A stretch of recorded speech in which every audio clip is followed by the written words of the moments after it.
This is the Average Guy Network, and you have found Home Gadget Geeks show number 297, recorded on February 16th, 2017.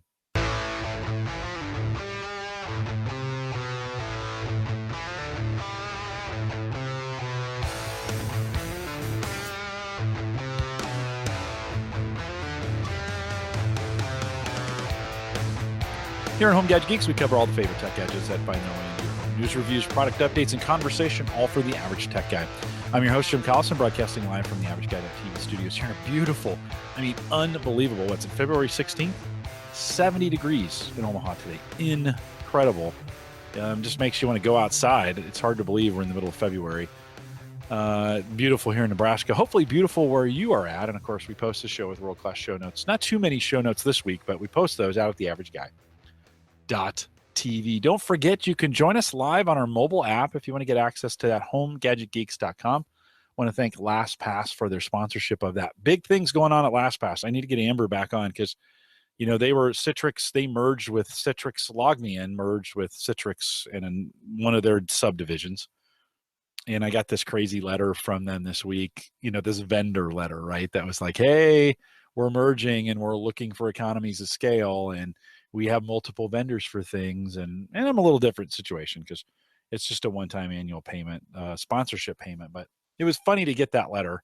Like, now I know what happens when two companies merge and they're trying to save costs. So they are aggressively getting after it there. So we'll have to get them back on. But we want to thank LastPass for their sponsorship of the mobile app. Head out to homegadgetgeeks.com. The links to get those downloaded are right there. It's free, and it's really the best way to listen to Home Gadget Geeks on the road. And someday, I think they're going to update it so you can download to the app as well. So both Android and iPhone, if you want to get access to it, absolutely free, homegadgetgeeks.com. Don't forget, we have a Patreon link available for you if you want to financially support the show. Link's right there on the front page of theaverageguy.tv, or head out to theaverageguy.tv/support, although it's a lot easier just to go out to theaverageguy.tv and do it. Last week, when Emily was on, by the way, Emily, thank you for coming on. She's out in the chat room tonight. Thank you for coming on and being a part of the show. Got some great feedback on that from last week. If you haven't gone back and listened to it, I made all kinds of mistakes. I was kind of an idiot in there. But if you didn't watch, or if you didn't listen or watch, you can do both. From last week, the video is more interesting, by the way, because I left in most of the mistakes that we made in the video. Much, much harder to edit the video than it is to edit the audio. The audio is super cleaned up. I did a lot of edits on that. Try to take out all my silly mistakes and get more of Emily in there as well. So Emily, thank you for joining us last week. If you haven't listened to that yet, a little story behind. We go back and cover some things about voice recognition and about clickety-clack keyboards. And so if you haven't listened to that, head back for next week's. But if you want to support the show, and many of you do, our patrons out there, Brian, Paul, Kevin, I don't see a first name on this one, so I'll move on. Justin, John, Dennis, thank you guys for support. Nathaniel, Mark out there in the chat room. Eric, thanks for what you do. Peter, thanks for your support. In there, Jim, and actually I don't know, you guys could have quit by now, but I'm going to read your names anyways. Jim Shoemaker, thank you for doing it. MB, been a long time supporter. Dwayne, Malcolm, and Mike Uyghur. Speaking of Mike Uyghur, Mike sounds like might be back here shortly for a unspecified number of weeks. We're hoping that KPMG will let him out of jail and he won't have to travel so much. So we're hoping to get Mike back, have him on. It'll be good to have him as a co-host to keep his seat warm. But we thank you guys for financially supporting what we do here at Home Gadget Geeks. If you're interested in doing that, and it's always helpful, it always helps to have you guys fund what we do. If you want to do that and give back, head out to theaverageguy.tv/support or look for the Patreon link right there on the live page. So we appreciate, I guess it's not on the live page. I guess it's on the front page. Get it there. Appreciate what you guys do. All right, tonight we're going to talk a little bit about Drobo. And I've been talking about him for a while, but I never really came back to it for a show. And just full transparency, I have been contacting them several times trying to get them to come to bring a rep on. Mario Blandini used to come on, and there was a change in management just 2 years ago maybe. And I was really skeptical. My kids had just bought me. This is a Drobo 5N, so it's the network version of it, 5 bay Drobo with the drives on the inside. They pop right out, which is really nice. Not much has changed in the Drobo design in the last several years. Still very similar to, they just haven't changed that much. Their bigger ones are still big. The 5-bay ones are still 5-bay. They got a plug-in as well. They have a bunch of different options if you head out to drobo.com. One of the things I have seen is the prices have come down on the Drobos. When we used to put dollar signs, when Tim Black used to join me in the chat room, Tim must be too busy to show up anymore, but when Tim, I guess that was Home Server Show most of the time, we talk about Drobos, Tim would put dollar signs. I'm really disappointed nobody's put dollar signs in the chat room just yet. I'll see those show up here in just a second. But Drobo's they kind of consolidated their line down a little bit. They've actually made them pretty cheap, and I've seen some, come down into that $299 range, $250 range, which for a NAS, right? Which for a NAS. So if you're new to Drobo, the one I currently have, 5-bay NAS. So you can put 5 drives, up to 5 drives in it. Supports pretty large. In fact, I think at this point with the latest firmware, they'll support the largest consumer drives that are out there. And I don't know what is, I'll let the chat room answer this one for me. What is the largest, most realistic consumer hard drive right now? Like when we think about, maybe something under $300 or something like that. I have 8 terabytes. Is that, I've even stopped looking. I remember I used to check hard drive sizes all the time. Like, oh man, you get 3 terabytes, 4 terabytes. Back in those days. Now, I don't know, not so much. As we dig into the Drobo a little bit, I'll talk a little bit about my storage requirements. But the pricing has come way down. They changed management. So the original owners kind of came back. They merged with Connected Data and then have really done a lot of things. I'll show you some of them tonight. They have really done a lot of things to change the way you interact with your Drobo with a couple apps. Their app store is 1,000,000 times improved, and the apps actually work. And so we'll roll through some of those. My goal is not to get you to buy one. I just want you to consider it from that standpoint. And I think for the average enthusiast, photographer, videographer, for the average family anymore, man, it seems like I'm creating very, very few documents right at home. I just don't do a lot of that. I do create a lot of podcast stuff. And so if you're creating a lot of data, you probably need some kind of solution in the home to store that stuff locally. So whether that's a Drobo or a Synology or a QNAP device or any of those, you could make your own. You could go with an own cloud, or there's a whole bunch of different things you could do. And coming out of the home server environment, we've talked about them all. But it may be smart. And I think a lot of these NAS devices have matured into some really nice devices. And I've had a Synology. I haven't had a QNAP, but we've looked at it before. And I think Drobo is that third player in there that's doing pretty well. The new management's made a nice run. They've cleaned a lot of things up. And so I think it's pretty cool. I was kind of ready. I'm not going to lie. I was kind of ready to ditch on them and say, well, man, and I just gotten the kids had just bought me this Drobo, the one I have now for my birthday. Maybe 3 years ago. I think John was working for Drobo. My son was working for Drobo at the time, so we got some really good pricing. They're pretty expensive. And I said, I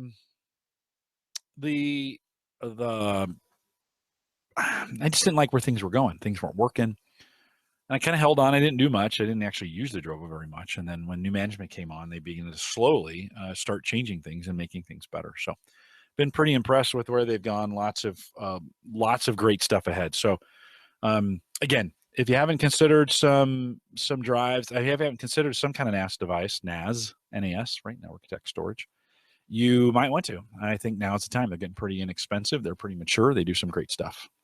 Rennie says out in the chat room, 8 terabytes. So yeah, that's probably, as we think about, let's just do a quick Amazon search, won't we? So when we look at hard drives real quick here, this will date us later here, hard drives. We'll just take a look and see where we're at here on Amazon. Interesting. Of course, the first thing that comes up is a Western Digital Blue. So 2 terabyte drive, $70. Let's pop in here. Let's see more. We'll go 4 terabytes and above. See what those are. So probably what I would use to replace a drive on this right now, a Western Digital Red for 4 terabyte. Although there's been some debate. I won't pull them out, but every drive in there is green. And I know some folks have had some trouble with their green drives. And NAS, not me. It's just one of those things. These things just run. You'll take a look at the serial numbers here in a second. all Western Digital green, all of them 3-4 years old now at this point. But if I was going to replace them, I would replace them with a red. Those are $145 right now, if you want to do it that way. 6 terabytes performance hard drive, so something maybe you might put in your desktop. 302. You can get a Seagate kind of generic version of that 6 gig. No, sorry, that's not a 6. That's a 4 terabyte for 120. So really, it probably looks like the sweet spot. 5 terabyte here for 128. 6. Oh, I didn't know this. Western Digital has new purple drives. So you guys aware of this? So purple NV 6 terabyte surveillance hard drives with IntelliPower and 6 gig connections. So 264. I imagine. I don't know what the deal on the purple. Have you guys heard of that out there in the chat room? Drashna says 250 to 350 for 8 terabyte drives. That's probably not the sweet spot, I think, in pricing. I think probably 4 terabytes are the way to go. So I don't know. And so Drashna says, "Wow, purple. They're a few years old." Well, this one looks pretty new. 6 terabyte. So again, with the Drobo, allows you to stripe those drives together. They have they have Beyond RAID is what they call it, which is a kind of a proprietary RAID system. It's a software system that works on Drobo. Allows you to just throw drives in. So it doesn't matter what size. Again, we'll see that here. It doesn't matter what size, how big, whatever. Allows me to put those drives in, and then just stripe them together. So they get me some kind of storage array. Let's just show you what that looks like here. We'll bring that up. I'm going to bring up the Drobo dashboard. This evening, just before we started the podcast, I fired up the Drobo dashboard, and actually there was a brand new update, and it's version 3. So I'm on a pretty new version of the Drobo dashboard. Typically, when I would come here, I got to get the dashboard up and use the right one. So this is the Drobo dashboard. It really hasn't changed much in the last couple of years as far as functionality. They have made some improvements to it, both with that and the firmware that comes with the Drobo. They continue to add functionality to the Drobo from that standpoint. You can see here, my Drobo is loaded up. Not hide the chat room so I can see you guys. So you can see in my Drobo now the layout, and it mirrors what you saw behind me when I was showing that to you when it first came on. So I have 2 1 terabyte drives. Those are my oldest drives.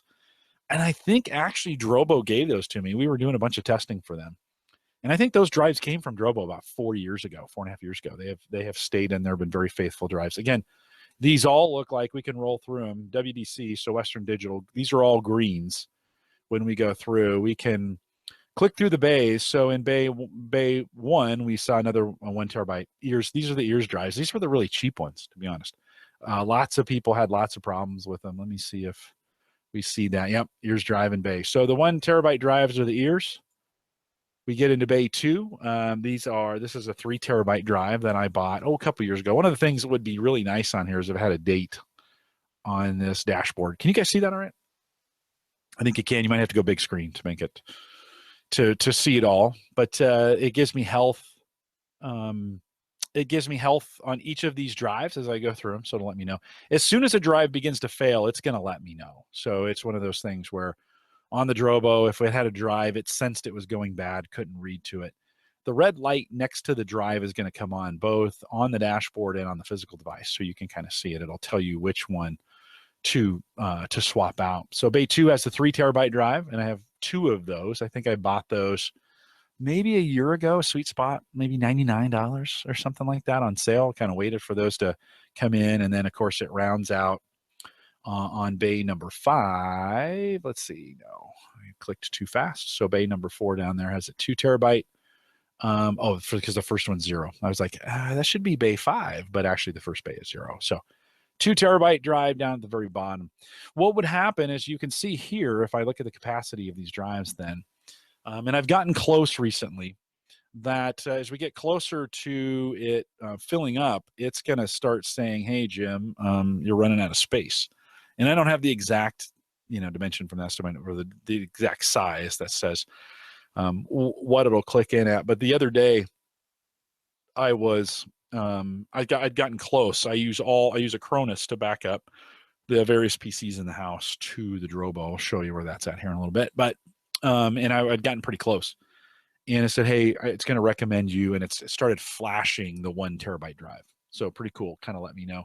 You can also see here in the capacity section, it kind of gives me some idea of, I got about 3.6 terabytes available for the data reserved for expansion. I've got some used for protection, and then a little bit as overhead for the redundancy. I'll actually show this to you in a little bit. I have dual redundancy on, so it would allow me to lose 2 drives at the same time. And so that's why you think, okay, wait a minute, let's do the math here. So 3 3 drives. So that's 6, right? And then 1 2 terabyte drive. So that's 8. And then 2 1 terabyte drives. That's 10. You're like, Jim, that's 10 terabytes. Yes, that is. But and then you're like, you only have 3 available. That's a lot of space. Well, yes, a lot of space being saved for redundancy at this point. If one of those drives goes, or I decide to pull one of the drives out, it's going to start flashing lights and say, hey, dude, you need to put a new drive in. Of course, if I lost the 2 3 terabyte drives, that would be pretty critical. If we did it at that point, that would get it pretty close. But chances are, I've only lost 1 drive in the couple years that I've had this thing. I had the 4 bay before this, and so I've had Drobos in the house for, I don't know, 4 or 5 years. So that's kind of the way that works. So if you've never seen that on the dashboard, I have about 18% free. I've got some things I can kind of clean up and kind of keep it where it's at. I have my eye on some. I do have my eye on some 4 terabyte drives that'll be the 2 1 terabytes will come out, the 2 4 terabytes will go in. And that should serve me pretty well for the long haul. Most of my data, if you look at the actual data on the drive, and we'll look at that here in a little bit, most of that data is podcasting stuff. And so that for me, that gives me the opportunity to store all that drive there. I want to do all that data there. Eventually, that data gets copied up. I'll show you that here in a little bit too, up to CrashPlan. So we'll talk about that as well as we go forward. All right. I can create my own shares. If I wanted to break that down and create new shared drives on the network, that would be okay too. Would give me a way to maybe separate that out. I have one that's just called public. We as a family use it together. If I was in an office, I could create a bunch of different drives, and there's some things you can do around the drives. So that allows me, I wouldn't need to do much of that. There's some sharing settings and some security that goes with it. I haven't really messed with that very much. But you could kind of create some security, say in home office. The Drobo is really focused on photographers. And so, if you were in a photography office and you were keeping track of people or drives or whatever, you could do that. We had used it at Gallup for a while too. I think they'd stored backed up email stuff on it for a while, and they liked the redundancy of it. Couldn't lose that data. So the Drobo sat around for a while, but we got rid of those a couple of years back. So you can see the shares there. Then, of course, what really changed in the last couple of years, and this is the new Drobo, this area here with apps. They always had an app ecosystem, but man, the apps didn't work very well for the longest time. And I don't know what they did. I'd love to have them on to have them talk about it, to talk about the story, but they either hired some new engineers or brought some great engineers or developers over from Connected Data or whatever they did. They fixed all this, and this actually worked. One of the cool things that they've done, when we look at, I gotta click on the right thing. When we look at the Drobo apps, they've broken these down by folders. And so these are the actual apps that work on a Drobo. So the My Drobo app, which is really, really cool. So it used to be, and this is where the connected data part came in, used to not be able to access your data very well outside of your home network. And so they brought over what's called My Drobo. And now it's a service that runs and allows, in conjunction with the Drobo access app that's here, really allows me to get access to the data. So I can come in here and click on configure. Let me see if you guys can see this. You may not be able to on the live side. We'll see what shows up. No, you can't see that, unfortunately. But an app would appear, that an overview would appear. It's going to give me some Drobo access conditions and let me know, hey, is everything connected? Is everything working okay? I get some green lights associated with that tells me yes, and then I can connect to it. It also, what's a cool little feature that comes with it is also allows you to do WordPress instance off your Drobo. So it'll put a database on there, SQL database, it'll allow you to create this WordPress instance. And so for me, if you go to Drobo blog, so all one word, droboblog.mydrobo.com, and I think you guys can do this as well. I'd encourage you to try it along here. I'll copy and paste it. It's not the speediest thing in the world. I'm not going to lie to you. Hopefully when you guys all hit it all at the same time, it won't bring it down. But let me switch screens here. And so if you're listening to the audio version of this, you might want to head over to the video portion of it, because we're gonna show some video. Let's see if I can find the right screen. I think this is the one that we want. Okay, and so when we come over, let's get to the right place, and so there it is. There's the WordPress. There's a WordPress blog that I set up, Jim's Drobo blog. I had intentions when things got better and I started finding out about it. I had some, yeah, and I got to fix that. It actually should. I don't know, Jason, if you're seeing that on my screen. It shouldn't do that for you. It'd be interested in seeing, I think, because I'm on the inside here. Are you guys getting the unsecure? Because it's supposed to be secure. I just may not have something configured correctly. That's supposed to work that way. I didn't know I was going to do this till tonight, so I haven't worked on it in a while. It was just kind of a test. I could host a blog out there. I had intentions of writing a blog for Drobo, get their attention, whatever. And of course, good intentions you have of doing these kinds of things oftentimes don't lead anywhere. So I kind of started it, and I think I got enough things going on. So, okay. Yeah. So I probably need, it's been a year or so since I updated this. And so I probably need to update the cert or do some kind of refreshing in there to make sure that gets done. I'm not too worried about it. Yeah. Emily said, yeah, she got the same thing, but she proceeded anyways, because she's a rebel. And yeah, it just means the data going across, people can see. I'm not that worried about it. And I don't, technically, I don't really use this functionality, but it is pretty cool. There have been a few times I've needed to grab something off my Drobo, and so I run over. One of the other things, and so when we look at, this is the WordPress functionality, which is pretty cool. And then the Drobo access capabilities. So I can log in. This is, now again, I'm on the inside, but I could access this from the outside. And this becomes a lot like Dropbox, right? So I can come in, hit my public drive. You saw that public drive when we had that thing open. I've got a whole bunch of things in here. I'm going to come down to music, and we'll find my son's band. I want to see if this works. I'm going to give you guys access to it since you're listening to it live. So my son's band was Adelaide back in the day, and in fact, the tune we played. This is the tune. This was the opening tune for Home Gadget Geeks for a lot of years. That you might recognize it. So I'm going to go ahead and click on that on the sharing tab, and I'm going to give you guys. Here's the share link. So let's copy this, and I'll just put it in the chat room. If you're listening to the audio version of it, you won't be able to participate with us, but I think that'll get you there. I didn't. I probably should have set an expiration date, so I could click that as well. And let's just choose. We'll choose tomorrow as the expiration date. And does that link work? Give that a try. See if you can hit that thing and download. You can't play it, but you can, I think you can download it. So there you go. Free copy of Motion. It's a song that we use. Is that working? Can you guys in the chat room, are you able to download it? I never tested this I never tested the sharing stuff. I wasn't particularly excited about sharing my Drobo stuff, but I could.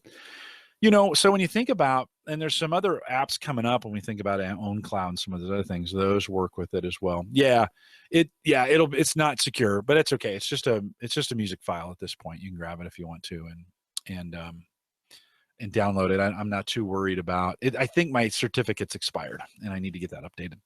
That's definitely on my end. So yeah, you got to get past the non-secure thing, which means you just go down to the bottom and say, hey, it's okay. I realize this is not a secure site, and you're downloading from me, and that link should take you to that song. I think it's up to you if you want to do it or not, but I thought that'd be kind of interesting. See if you can get that downloaded. So, one of the things, when we go back to the all files tab, a couple things, I've used the Drobo for when we think about what I'm storing on here. I have an ISO file here that a lot of the stuff that we do with Microsoft requires Windows ISOs. And so rather than downloads all the time, I keep those. They're big files, and so it fits nicely on the Drobo. I mentioned earlier, we do Acronis backups in the house here. And so I just bought my wife a new Lenovo CI5, Core i5 is what that stands for, at Christmas time. And so that's hers backing up to it. And then, of course, this is the PC I'm working on right now, this Studio Core i7. Man, Acronis and Drobo work great together. And so I can do all kinds of different kinds of backups that I want to do and get those things rolling. And so we keep backups on it as well. One of the cool things, one of the other cool apps I'll show you here in just a second, which is pretty cool, is they have a new one called, oh, good. So Christopher says that he downloaded the MP3. Enjoy it as a gift. It was, again, it was my son's band, and it's a cool little song. That's one of my favorite songs that he did. So one of the coolest things is they have this what's called Drobo Pix, and you can thanks Randy, you can load that on, and now they have both iPhone and Android, and you, as soon as you come in the house and it senses you're on the Wi-Fi network, it starts unloading or copying your pictures from your phone over to the Drobo. Again, that does that. You can send them to the cloud. You can, either Google or your iCloud or whatever, but it's really cool because then I can keep mine locally if I want to. So come over here to the pics. Here's my phone. I haven't put the app on Sarah's phone yet, and we've got some pics from 2015, 2016, and 2017. They're all there if I want to dig in and see them. So that's pretty cool. I always get that notification at the end that says, hey, all your whatever you've had on your phone has been uploaded and saved. And so pretty cool when I come back from a long trip or something like that. It's pretty handy to have that little feature. I also back that drive up to, or that folder, also back that up to CrashPlan to make sure it's backed up there.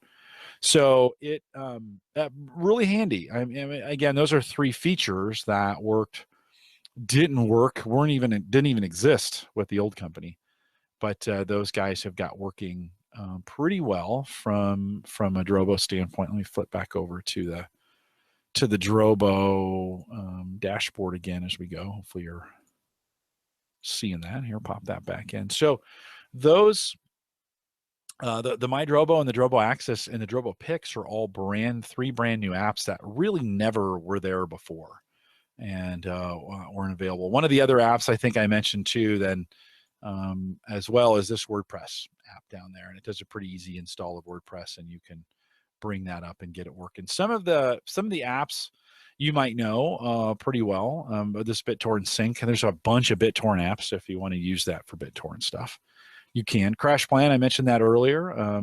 This didn't, again, on the old Drobo, didn't work. And they got it working, and some pretty good instructions. You can't see it, unfortunately. You can't see the configuration when I bring it up here on Google+. It's in another window, and it can't see it. But there's a whole new configuration instructions, which didn't work very well. Working well from that standpoint. My CrashPlan, I think I have, when we think about the CrashPlan data that's up there, many of you have a lot more than me, but I'm probably closer to the average guy when we think of CrashPlan data and what's up there.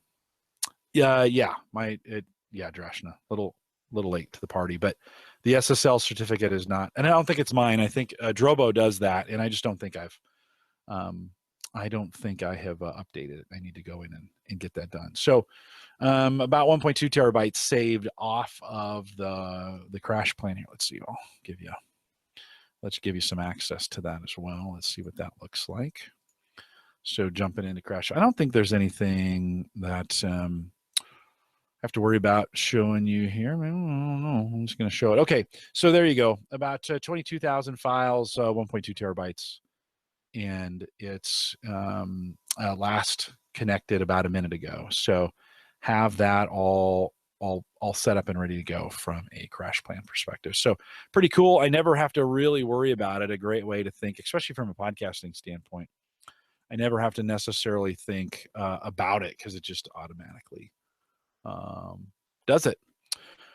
Well, Elephant Drive. I don't know if anybody in the chat room use Elephant Drive. That's kind of it's kind of a Dropbox, large storage when we think of Dropbox or some of the other ones. Elephant Drive is one of those. Christian had an own cloud server going on. That would probably be for a lot of people. That would be one of those things where you could do your own if you want to do it. That's what OwnCloud is. So you can set that up and kind of set up your own. I didn't do it because I can get to it through the Drobo apps now. So I don't really worry about it that way. So those are some apps you might recognize. In the entertainment section, a couple ones, Firefly. I used to, man, Firefly is an old media server or music server, open source media server for iTunes. Play your music. I had that running for a while. Mini DLNA, and then of course everybody knows, or you should know, Plex. And I've actually stopped Plex. The processor inside of this Drobo, by the way, not really fast enough to transcode some of the big stuff for Plex. So I have not found that very helpful. And I actually run Plex on a three Core i3 box that I built. I find that to be a lot better. One of the things you can see down below here, this does have what they call hot data cache, which is I have a 32 gig M2 drive that sits in there. And so it pushes the data to that SSD first, and then does some smart things with it to move it around. So Drobos were always inherently known as being very, very slow. And they're still not lightning fast, but they're not as bad as they used to be.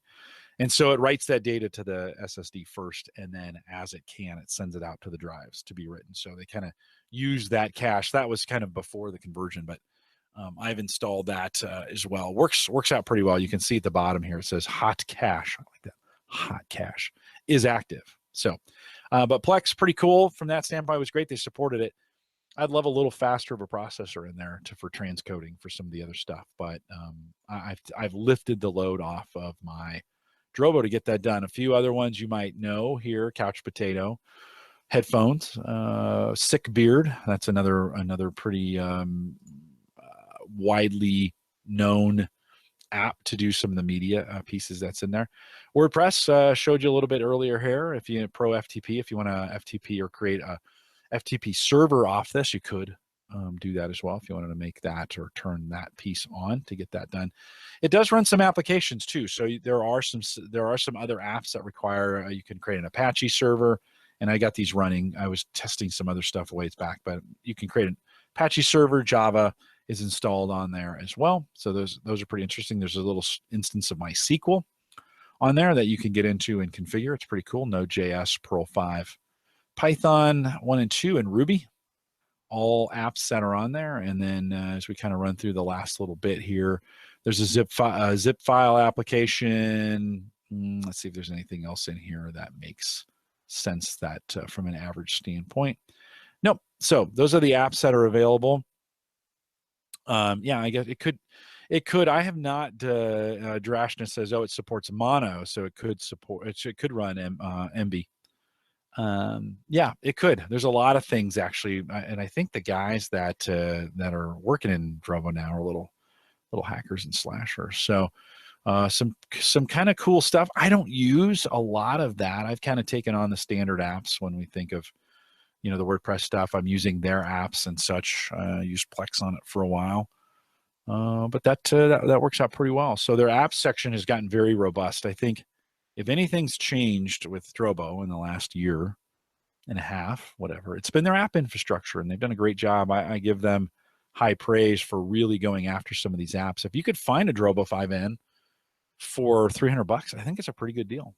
You need to look for a sale, and there seems like they're running them all the time, but not too bad. In the tools, this is kind of fun. You can blink the lights if you want. It'll ask me, hey, they're going to run continuously for 15 minutes. So I mentioned earlier, if there was a failure, this is kind of, you see them blinking on the screen? Yeah. Okay. So there you go. They're blinking. We'll bring it back here. So there they go. The lights are off and blinking. And if there was a failure of some kind, it would tell me, at that point, that would give me some kind of indication, visual indication. It also would give me a pop-up on my screen here. So there's an app associated with this PC that I'm using here, and a warning would come up to tell me exactly what was wrong, exactly what drive it is. So if you had your Drobo stashed away somewhere where you couldn't see it, you don't have to have it up in the open, but it's such a beautiful box. I've been hiding it for the last, 6 months. It's good to kind of leave out. So there you go. There's also some blue lights along the bottom here. If you see them, it's hard to see them. We're almost out of space on this thing. You noticed earlier. The blue lights kind of tell how much data is in there, and it's getting closer. It will it'll go all the way across. So some pretty interesting lights from the dashboard. Then I can also shut down. This is where if I want to come in and manually shut that down. I can shut it and restart it from here. I can reset the Drobo if I want to. I can come in and check for updates if I want to get that done. There's a Drobo settings tab that offers me, and this is when I talked about the dual disk redundancy, this is the screen that does that. So in this case, I do have it set, dual disk redundancy, protect this Drobo against up to 2 simultaneous drive failures. So this provides more data protection, but uses more disk space. I think that's kind of duh. Ken, thanks for coming out. Good to see you. You can catch the recording if you want to do that later, but thanks for coming out. And then, of course, I have the disk drive spin down option set in there. So Drobo spins down the drives after a period of inactivity for power savings and drive longevity. I think that has been something really cool for me. I've got that set, and because every once in a while, I know I come to get it, I come to access it. It takes a while for the drives to spin back up and everything to come to wake up to get access to the file. Then I have instant access to it. And that's okay. Spin those drives down. I want to save on that. We saw here, it's also, you can dim the lights if you want to. So if they're too bright, maybe they're in your room and you sleep in the same spot. And if you want to dim those, you can dim those right down as well. We also have got some settings on the Drobo. I got to go to the right thing here. When we click on the network tab, I've got this set to automatically pick up DHCP assignments, but you could do it manually if you wanted to. This is where you could assign it to a work group for Windows if you wanted to put it in a work group. It's discovered by Windows pretty easily. And so that's the network settings are there. So you've got some options around that. And then what's kind of cool is the alert settings that are out here. I don't have this set to do email, but it could. Today, all the alerts come on the desktop. But if I was doing remote access, and I had everything set up correctly here, I could have it email me if I wanted to, send it out through an email piece, and we could get that SMTP out there, and I could get notifications via email if I wanted to. So some pretty solid options out of there. Pretty easy too. I mean, I've done a Synology. It's a little bit there are more options. Sometimes options equal confusion. You can see here also, this is an area where from the dashboard standpoint, I can enable all those pieces as well.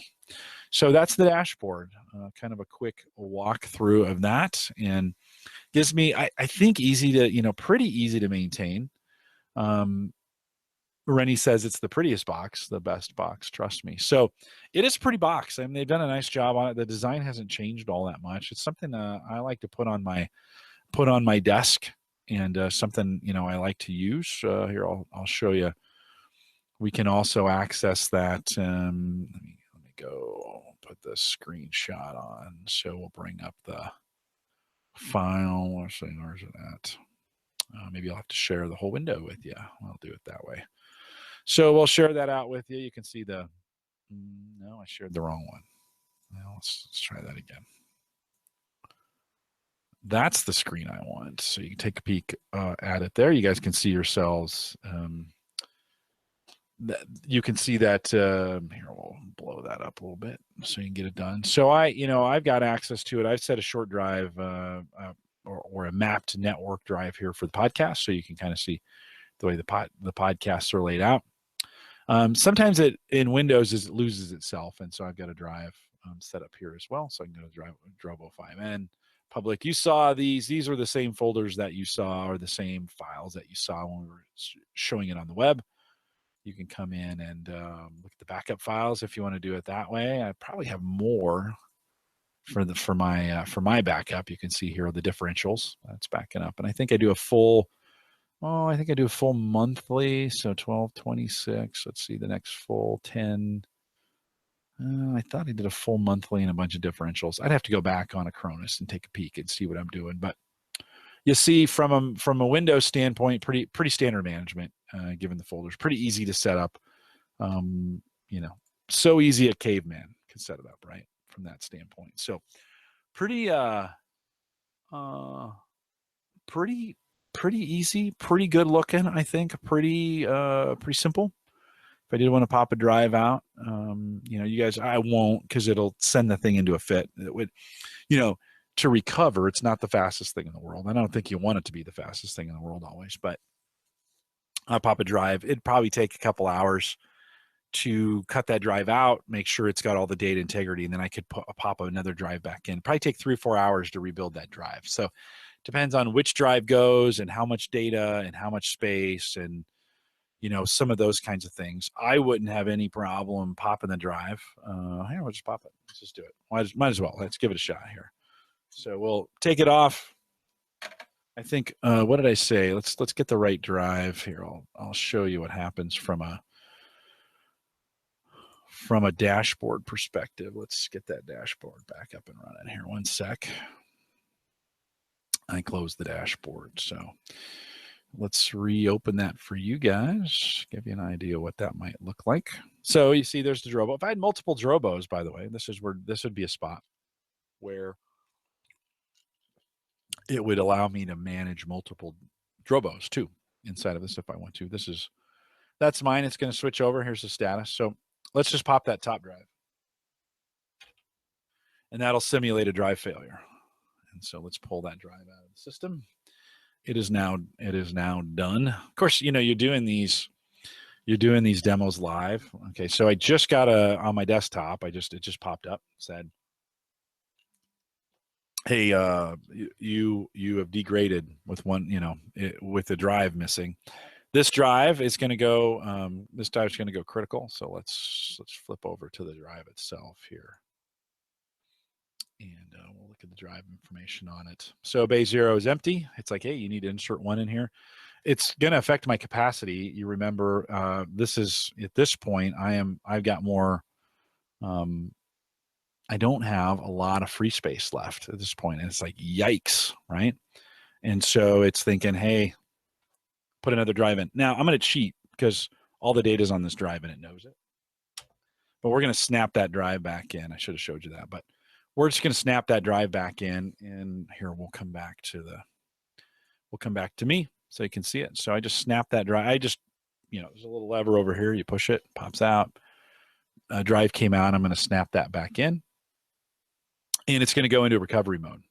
So at the bottom of the dashboard, it says data protection is in progress. You may continue accessing your files, but please do not remove any hard drives with blinking yellow or green lights at this point. Well, right now they're all blinking because it's rebuilding itself as it goes. And eventually we should see some progress when we think about, here, I'll flip back over to the dashboard for you. And so you've seen I've put that drive back in, and you saw it a second ago. It was completely red, right? So put the drive back in. It senses it's got another 1 terabyte drive in there, and it starts rebuilding itself. One of the nice things about a Drobo, if it fails, say the whole thing fails, you can, and at this point, it's out of warranty for me. So it was, yeah, Drashness says drive pool would have been done already. Yeah, probably so. But it's going to do its thing, and you have access to it. In a sense, it is kind of done, to be honest, in the sense that I don't have to think about it. I can access all the data that was on there, and I can get to it, and I don't have to necessarily wait for it to be done to be able to do the things that I need to do. So pretty simple. And I'm a drive pool user as well. I actually have drive pool on my HTPC. That's built out. That's what Drashan is talking about. Pretty cool application that allow me to stripe together drives just like this. I have this set on a PC. So it's done. Now that's cheating, right? I mean, it's cheating in the sense that there was already that data on the drive. If that data had gotten corrupted or I had to replace it with a new drive and I had to rebuild it, that would take longer to get that done. If that was the case, a little progress bar would have shown up here in the dashboard. And it would have said, hey, it's taking, and I think in a lot of cases, 2 or 3 hours for a new drive. It just depends. Again, depends how much data you have and where it's going and how that's working. And I mean, there's just a lot of things. I would hate to promise anything from that standpoint. But it would rebuild it for me. So, my plan is I'm going to get to a point where I need some bigger drives, and I'll just buy 2 4 terabyte drives and pop one, put a 4th in, let it rebuild. Pull the 2nd one, put the 4th in, let it rebuild. I can go get a drink, have a sandwich, and I'm done. So pretty easy. Your mileage may vary. There's been others that have had problems There's others that just love it. I just thought it was a great opportunity, especially when we think about some of the improvements that have been made to the Drobo over the last year. I can't emphasize how good it is from a Drobo user standpoint to be able to see. And if somebody was going to ask me, hey, what's the simplest, easiest? I don't have to mess around with it. This is one of the simpler ones. You plug it in. It's one plug and plug it into the network, bring it up, install an app, get access to it, load it with hard drives, and you're ready to go. I mean, there's advanced things you can do with it as well. But so for the overly technical people, there's other ways to do it. There's a lot better that have more configurations. You can build a server. Certainly can do a server 2016 build if you want to do it that way. Drashna and Mesh and Drive Pool. It's a way to get it done. There's other pieces of software that'll do drive pooling. Shoot, even Windows has got some pooling software built into it. So Kevin had said, did you review the letter from the Drobo CEO today? Did I miss something? Is this going to be like one of those things where like, hey, we're shutting down, Kevin? That would be, I probably would never release this if that was the case. So no, I did not see the letter from the CEO. Can you drop me a link? Or maybe you're joking. I don't know.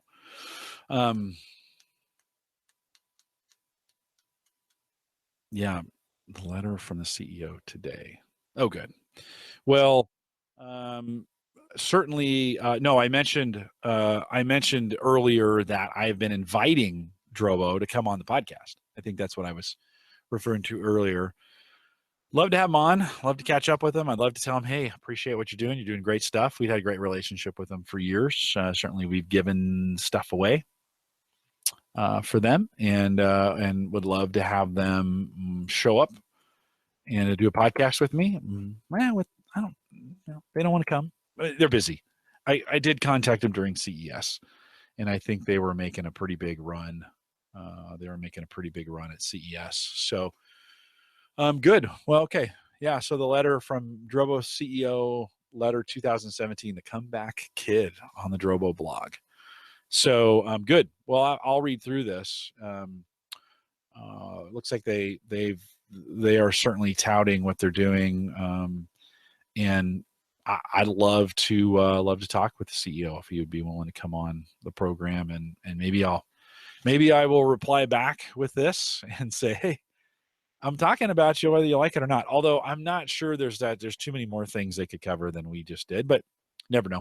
Maybe they can give us some advanced stuff as we move forward. So that's the Drobo. I'm gonna actually leave it there. I brought a network cable over. I'm gonna push it back so you don't have to see the lights all the time. But you guys know, for the longest time, it sat right there. I put it up on the shelf, and I don't know, 6 months or so ago, I moved it. I moved a lot of my equipment around the corner and down to kind of get it out of the way. And so tonight I thought, good opportunity to jump in here and update you guys if you haven't seen it in a while, and give you a good 45, 50 minutes on the Drobo. So pretty cool. A few minutes for any questions you guys might have. If you want to throw some questions in the chat room, that I'll take those as we thinking about wrapping this up for tonight. Just a reminder, I will be not here next week.